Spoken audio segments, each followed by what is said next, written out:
Nanti pemirsa kita akan lihat informasi di RSUD Kota Bogor, sudah rekan Yunike di sana. Yunike, bagaimana kondisi korban yang masih dirawat? Silakan.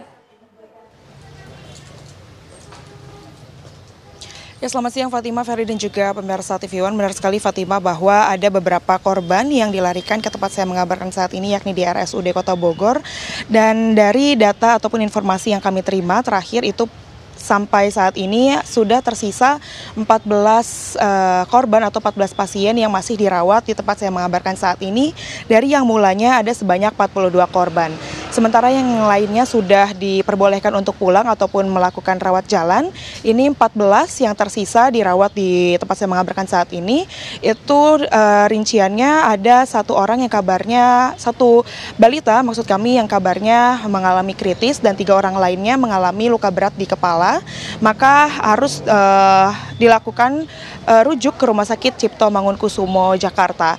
Dan juga Fatima, Ferry dan juga pemirsa TV One, jika kita berbicara mengenai korban sendiri, ini BPBD Kabupaten Bogor ini mencatat ada 89 korban totalnya dari runtuhnya bangunan Majelis Taklim Ciomas Bogor yang terjadi kemarin pagi, pemirsa, Minggu 7 September 2025. Dan dengan rincian ada 4 orang yang meninggal dunia, dan juga dari 89 korban tersebut, pemirsa, itu tersebar di beberapa rumah sakit selain di tempat saya mengabarkan saat ini, yakni ada di Rumah Sakit Umi, Rumah Sakit PMI, dan juga di Rumah Sakit Medika. Dan sementara itu Fatimah, yang dapat kami sampaikan, kembali ke Anda di studio. Ya, Yunike, untuk kondisi korban yang masih dirawat ini, apakah patah tangan, patah tulang, seperti apa kondisi detailnya, Yunike?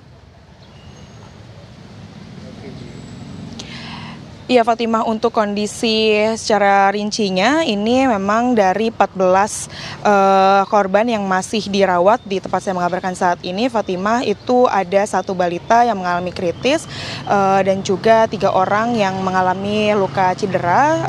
Secara detail ini luka di kepala, begitu, cedera di kepala, dan memang masih belum dapat diketahui apakah rincian penyakit tersebut ataupun cedera tersebut, pemirsa. Namun untuk ditangani di RSUD Kota Bogor sendiri itu tidak dapat ditangani, maka harus dilakukan perujukan ke Rumah Sakit Cipto Mangunkusumo. Sementara sisanya ini adalah cedera-cedera, itu juga pun masih seperti patah tulang dan juga cedera-cedera lainnya.